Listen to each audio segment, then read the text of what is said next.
Doctor साहब का नाम लेने से पहले इनके जो वालिदैन साहब यहाँ पे बैठे हैं, इनको मुबारकबाद दूंगा कि इनकी जो नेक असूल थे, जो नेक नीतियाँ थी, उसी से आज डॉक्टर साहब उभर कर हमारी बनी में एमएलए साबित हुए।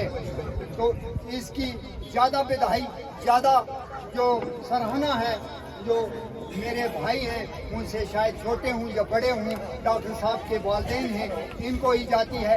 इसकी ज़्यादा जो श्रेय है वो इनको ही जाता है कि हमारे बुजुर्ग कहा करते थे कि अपने बच्चों को शुद्ध चीज़ें खिलाएं और शुद्ध अपनी एक नेक नीति, ईमानदारी, जिसको मुसलमान कहते हैं हलाल और हमारे कहते हैं अच्छी मतलब शुद्ध कमाई, हक और हलाल जो इंसान अपने बच्चों को खिलाता है वो बच्चे दूर तक जाते हैं। जो हराम और रिश्वतखोरी की तरीके से अपने बच्चों को बढ़ाता है, लिखाता है, आगे पालन पोषण करता है, वो औलाद आगे तक नहीं पहुंच सकती। हमने बुजुर्गों से सुना है।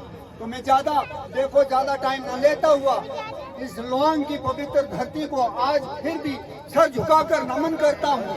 और जो आपने जो ये मैं पिछले नाले से देख रहा था, जो भगवान का आपने जो घर खड़ा किया है, इसको भी हम सर झुका करके सलाम करते हैं। इसमें कोई दो राय नहीं कि मंदिर और मस्जिद में कुछ फर्क है। हम कुछ नहीं समझते कि जो मंदिर है वही मस्जिद है। मंदिर में भी भगवान है और मस्जिद में भी भगवान है। तो सही सच्चे इंसान के अंदर भी भगवान होना चाहिए। जिसके अंदर भगवान की भावना है वो कहीं भी ठोकर नहीं खाता। तो मैं ज़्यादा वक्त ना लेता हुआ फिर एक बात कहूँगा जो हमारे अंदर बार इलेक्शन के टाइम गूंजती थी। कहने को बहुत बातें हैं लेकिन मैं ज़्यादा नहीं कहूँगा। क्या होता था, जब भी हम कहीं आगे पीछे से घूम फिर करके हमारे 2-4 आदमी इकट्ठे हुआ करते थे या एकांत में भी हम रहते थे, तो हमको न जाने हम बाजू खड़े करके कहते हैं कि सच्चाई से कहते हैं, झूठ नहीं कहेंगे। जो झूठ कहेगा उसको भी ऊपर वाला देखता है, जो सच कहता है उसको भी ऊपर वाला देखता है।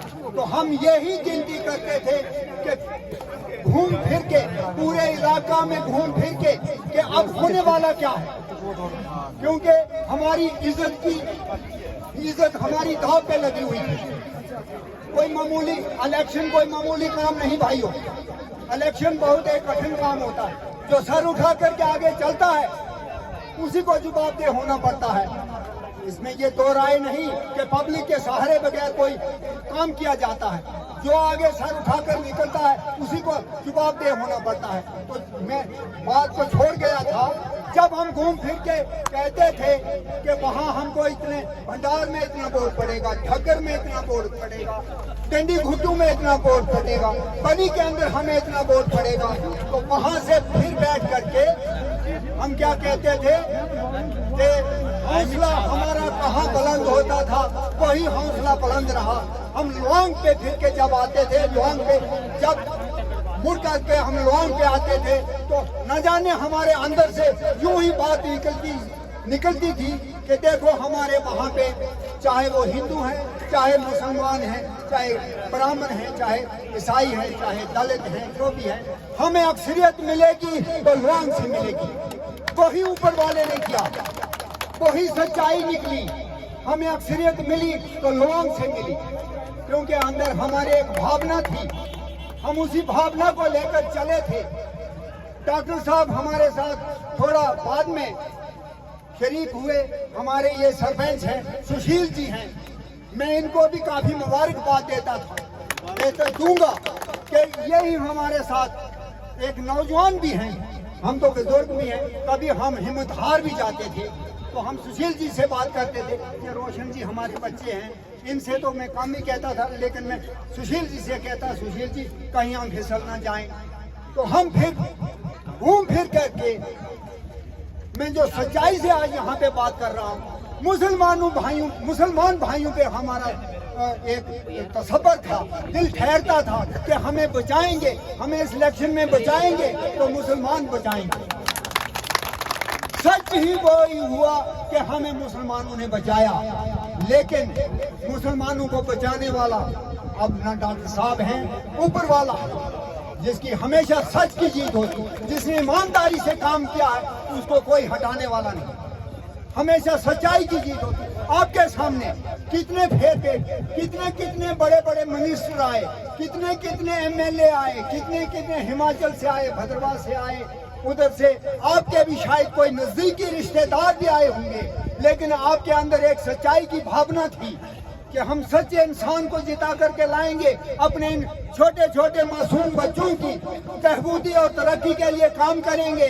अपने इस एक इलाका में हम एक दलदल में फंसे हुए थे, मैं ज्यादा टाइम ले गया आपका, मैं ज्यादा टाइम ले गया, लेकिन करूं क्या, मजबूरी है दिल के अंदर। हम एक दलदल में फंसे हुए थे, वो दलदल बहुत खतरनाक था, जिससे निकलना हमें बहुत मुश्किल था।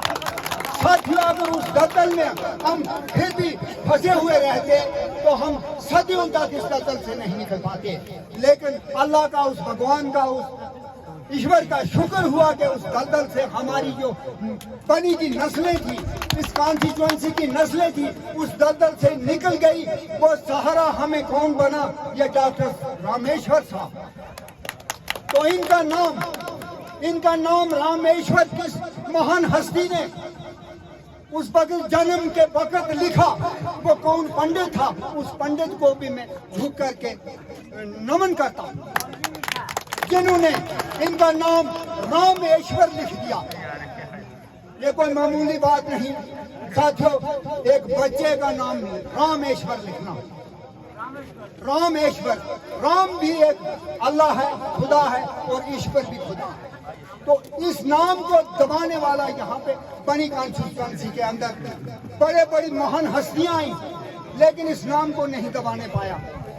तो ये नाम एक सच्चा नाम था, सच्ची भावना का नाम था, और इसको सच से रखा गया था।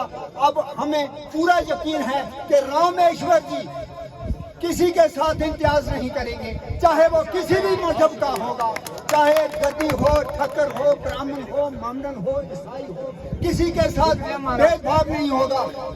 सबको एक नजर से देखा जाएगा, जो भी काम होंगे बराबर प्रायोरिटी पे किए जाएंगे। तो मैं ज्यादा वक्त न लेता हुआ अब आपसे माफी चाहता हूँ। जय हिंद, जय भारत।